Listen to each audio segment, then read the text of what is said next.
Man, what is going on? We are back in black in the building. Shout out to everybody out there. Dave from No Compromise. You know, I got nothing but love for you. James Young Blood, man. What's going on, Tasha, Shawnee, Erica?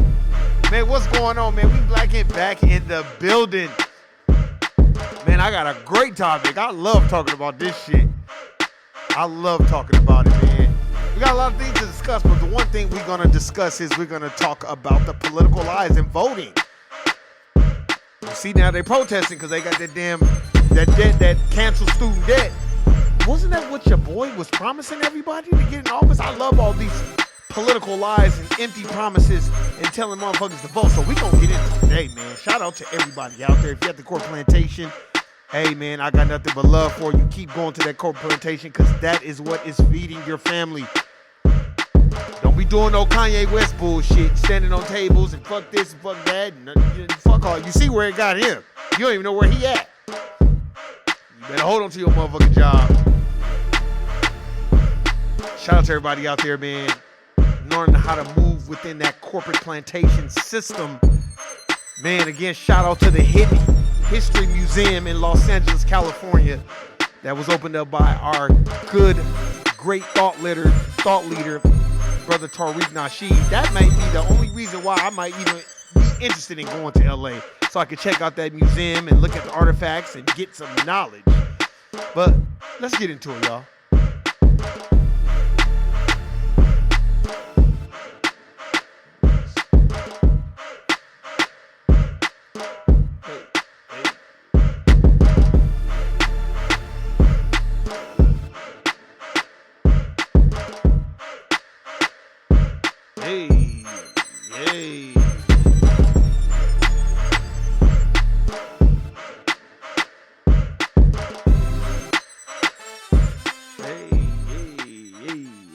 Let it groove a little bit. All right, man. Shout out to everybody out there, man. Hey, I was looking at this. I didn't even have to read this shit. I was laughing.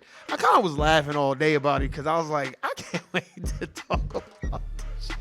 See, this is why we have to read Black Labor, White Wealth by Dr. Claude Anderson. Y'all better stop listening to these people, what they promise. They politicians. They are professional liars. It's about lobbying. It's about putting your bread on their head in the right way so they can do the things that is necessary for your racial group. As Dr. Claude Anderson teaches, it is the competition of resources. That's what racism is. No resources, you ain't gonna be able to do anything for yourself or for your people. The first thing you need to do is change your mind frame. I'm talking about to the younger folk. Change your mind frame. Stop just going by what, if you ain't black, then you if you don't vote for me, then you're not black because of all the stop. But you notice ain't nobody brung up the 94 crime bill when it comes to our good brother, Joe Biden. Nobody's talked about the 94 crime bill and how he put so many black folk behind prison walls for mandatory minimums and drug offenses while his son is doing crack in the strip club. Just smoking crack in the strip club. But we ain't said nothing about that. They say, oh, he got a drug problem, he go to rehab. Man, what? You can't be out there talking about mandatory minimums and your son just a dope thing. But these are the things that I'm talking about, and we have to be aware of it. I'm not against education, but I will battle anybody any day with this. You go to school. You go to a top prestigious school, you get your student loans, you about what, $80,000, $90,000, $100,000 worth of student debt. And then you get a job paying you $50,000, $60,000. It'd probably take you 20 years to pay off the loan with interest. When you could have just went and got a trade. What would the debt be for a trade? What, $10,000, $15,000? You pay that off in 2 years. You pay that off in 1 year. If you invest in stocks, bonds, and 401k and life insurance policies, whole term, so you can pay on it forever, and then you can bet on yourself and borrow money on it, those type of things. But I'm just saying, you got so many people looking at you upside. I'll keep telling this story at the corporate plantation. This girl was like, yeah, I have my master's degree. Don't you want to like do more? Because, I was working at the time, I think this sister thought her job was more important than mine. You know what I mean? So she was trying to, I guess, school me on, how good education is. And I did tell her, I was like, yeah, you'll probably be reporting to somebody white with no degree if you're still here. And that's exactly what happened. And I said, and even if you do move within the system, if you don't know nobody, you'll probably just end up in the same position. You probably won't go too far. You probably won't make the amount of money that you think you're going to make, because this corporate plantation is set up for the dominant society. It's not set up for people like us. And she kind of got really quiet and didn't say nothing. And we didn't talk for a long time. And then, just to look up, and, when we did had words, she had a different tone. This was about 5 years later. I bet you know why the tone was different? Because she had not moved not one iota, as Dr. Claude Anderson states sometimes. And she was still stuck in the same place. And I was laughing at her ass, because I was like, see, this is the problem. We get on the corporate plantation and we think we better than everybody because we got some type of dominant society education. Hey, man, I'm glad that you got that education, but let me know how that's working out for you. That's where the issue is. How is it working out for you? How does it work out for you replacing the system of racism, white supremacy, and establishing a system of justice? And not just that, because we can use that as an excuse. How is it working out for you personally?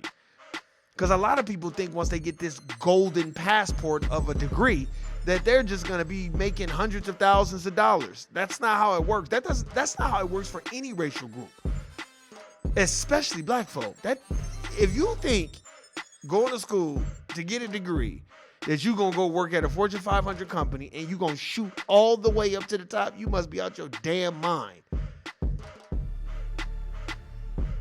They'll just keep moving the goalposts. Let me tell you what the dominant society does.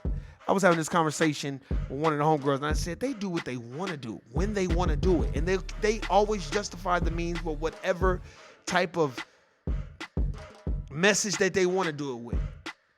They don't care. That's why it's time to wake up. And for y'all to be believing that they was going to really cancel student debt, y'all motherfuckers is out y'all minds. You know what I mean? Here, I'm going to try to see if I can read a little bit of this article. Washington CNN, the Supreme Court on Tuesday heard oral arguments in two challenges to President Joe Biden's student debt relief plan, with several conservative justices appearing skeptical of the government's authority to discharge millions of dollars in federally held loans. If the conservatives do ultimately rule in favor of the policy's challengers, the hearing made clear they will have to grapple with the legal question around why states and individual borrowers should be allowed to sue over the program. Questions that emerged as a flashpoint during the arguments. Millions of qualifying students loan borrowers could see up to $20,000 of their debt canceled, depending on the outcome of the arguments. How and when the justice rule will also determine when payments on federal student loans will resume after a pandemic-related pause was put in place nearly 3 years ago. In Biden versus Nebraska, a group of Republican-led state argued the administration exceeded its authority by using the pandemic as a pretext to mask the true goal of fulfilling a campaign promise to erase student loan debt.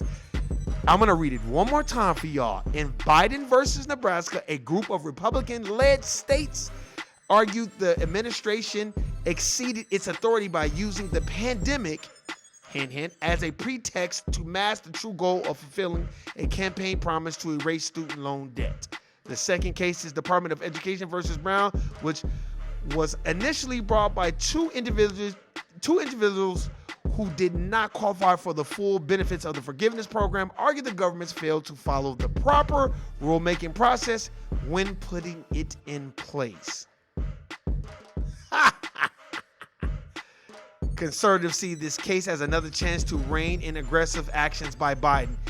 In the questions the conservative justices posed, they signaled that they see the GOP state's case as a presenting the court with another chance to draw the lines around when the executive branch can and cannot act without Congress. Several of the exchanges concerned the application of the so-called major question doctrine, a legal theory embraced by the court's Republicans appointees that says Congress can be expected to speak with specifically when it gives an agency power to do something of great political, economic, or significance. The states are arguing that under the doctrine, the Biden student debt program should be blocked. Chief Justice John Roberts raised the doctrine as he told U.S. Solicitor General Elizabeth Prelogar that the case presents extraordinarily serious, important issues about the role of Congress. My bad. Thing kept jumping. I ain't gonna read no further. I just think that's quite hilarious. It's almost like this. When you know you have congressmen and U.S. senators that don't fuck with you, you can propose any type of fucking law. That doesn't mean that they gotta agree with it and sign the motherfucking bill. So basically, you just throwing something to see what's gonna stick. Biden probably knew a long time ago in his cabinet that shit was not gonna pass, and you was using everything else as a shield to block your hidden agenda. Am I Republican? No. Am I Democrat? No. I'm an independent. You know what I mean by independent? I'm independently trying to replace the system of racism, white supremacy, and establish a system of justice, meaning the group that needs the most constructive help gets the most constructive help, meaning black folks who built this country for free without repayment. That is what my goal is, for my people to be liberated and be compensated and repaid for the hard, free labor that we did by building this country for free without a repayment, while immigrants and every other racial group, they flee from their homeland, as Tariq Nasheed talks about a lot, and they come over here and set up shop. Then they had the nerve to look down at black folk like we just some lazy motherfuckers. That's why it's important for you to start reading books like Black Labor, White Wealth, reading books like The New Jim Crow, because when you read Black Labor, White Wealth and you read Powernomics, Dr. Claude Anderson breaks down the political system to a T. That's why I be like, nah, I ain't gonna vote. Nah. For what? Let's pull our resources together so we can elect and have people that are in positions of power that are gonna do right by black folk. Well, how do we do that? First of all, we gotta learn how to have intrinsic value in ourselves so we can believe in each other. Second, we need to have better business practices when we're dealing with each other and stop just wanting to do, as Neely Fuller Jr. talks about, the four-wall effect, where you just get together and talk about a bunch of shit and don't accomplish anything. That's why Warren stays by himself a lot, moves by himself, because I don't want to be... Look, I can complain by myself. I don't need anybody to help me complain. But I like to embrace solutions. So what is the solution? Like me, I'll look at my vision board every day of things that I want to do and things that I don't want to do. And I highly suggest this. People that you don't talk to, delete them out of your phone. If you don't talk to them and you don't have that type of relationship with them, delete them. And it's not to be rude or nothing. It's to show you have all these phone numbers, but who can you really call on that will really, really, really be there for you? You want to establish healthy relationships with people so they can see the vision as well. And you want to have an open dialogue, because it's not about everybody agreeing. It's about everybody having a perspective. But the one perspective I could have told you a long time ago, they not erasing no student debt. Y'all motherfuckers gonna pay for that shit. You can fucking forget it. That's why next time, think twice before you just vote for some motherfucker that walks around with hot sauce or caters to black folk because they think that they so-called love black folk. But hey, man, that is my time. I am out. Y'all already know what it is. You know what it ain't. Y'all know what my famous words are. Guilty, nigga. I'm out. Peace.